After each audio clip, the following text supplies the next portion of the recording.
When most people think of the Rolling Stones, they picture swaggering blues-infused rock and roll, iconic riffs, and a band that has somehow outlived every trend in popular music. But beneath the headlines, stadium tours, and radio hits lies a grittier truth. The Stones' spirit of rebellion, raw energy, and stripped-down rock ethos directly paved the way for punk rock.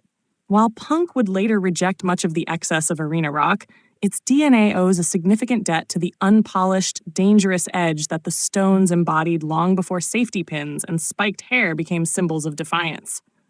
The Rolling Stones emerged in the early 1960s as a counterpoint to the more polished image of the Beatles. They were marketed as the bad boys of British rock. Untamed, confrontational, and unapologetic. Their blues-based sound was rawer, their lyrics grittier, and their stage presence more aggressive. This early image wasn't just a marketing ploy. It set a template for a more confrontational style of rock that punk bands in the 1970s would fully embrace. Songs like Satisfaction and The Last Time didn't just make you dance. They made you feel defiant.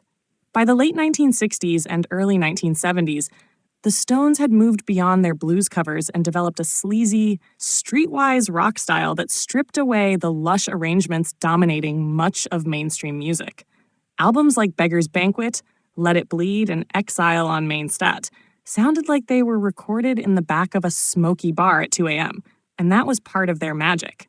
This unvarnished approach resonated with the DIY mentality punk would later claim as its own.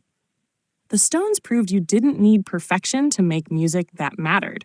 You needed attitude, authenticity, and a refusal to conform. The Stones also carried themselves with a kind of reckless individualism that punk rockers would amplify. Keith Richards, in particular, became the living embodiment of rock's outlaw spirit. His ragged style, unapologetic drug use, and contempt for authority made him an anti-hero decades before punk found its Sid Vicious. Mick Jagger's sneer and sexually charged stage persona challenged social norms, while the band's willingness to provoke, whether through controversial lyrics, run-ins with the law, or chaotic concerts, made them cultural agitators. One of the clearest sonic links between the Stones and punk lies in their faster, dirtier tracks. Songs like Rip This Joint and Street Fighting Man carry a speed, urgency, and political edge that would be right at home in the punk canon. Street Fighting Man, with its call to arms and stripped-down acoustic/electric hybrid sound, directly mirrored the street-level agitation that punk would later voice. For many punk musicians, this was proof that you could fuse rebellion with melody in a way that still hit like a fist. When punk exploded in the mid to late 1970s, some of its key figures openly acknowledged the Stones as an influence. The Clash covered I'm So Bored with the USA in the same spirit as the Stones' politically tinged songs, while the Sex Pistols' sneering approach to performance owed much to Jagger's stagecraft. Even the Ramones, who famously preferred brevity and speed, admired the stripped-down groove of early Stones tracks. The Stones' knack for mixing raw rhythm with memorable hooks gave punk a framework for making songs that were both immediate and enduring. Importantly, the Stones never lost touch with the underground currents of rock. Even as punk was forming, the band was still delivering records like Some Girls, 1978, which leaned into a rawer, punk-friendly production style. Tracks like Shattered had the jittery urban paranoia that matched the mood of the New York punk scene.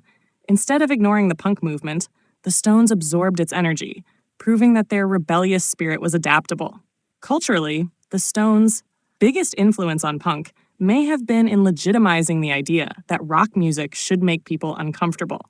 They challenged the status quo not just with their music, but with their lifestyle, appearance, and unfiltered commentary. Punk took this ethos to the extreme, making provocation a core mission.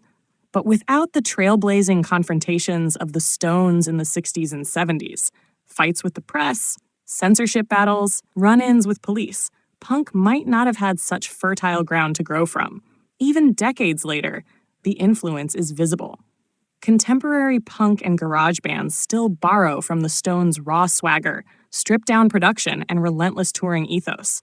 The Stones' ability to stay dangerous while achieving mainstream success showed punk bands that rebellion didn't have to mean obscurity. It could conquer the world if done with conviction. The Rolling Stones may never have played at CBGB or worn torn leather jackets on stage, but their fingerprints are all over punk rock's foundation. They embodied the spirit of doing things your way, ignoring authority and delivering music with raw honesty. Punk wasn't born in a vacuum. It was born from a long lineage of rebels, and the Stones were among the most enduring of them all. Their riffs still ring out like a challenge, their lyrics still bristle with attitude, and their legacy still fuels anyone who wants to make music that matters, no matter how loud, fast, or confrontational it gets.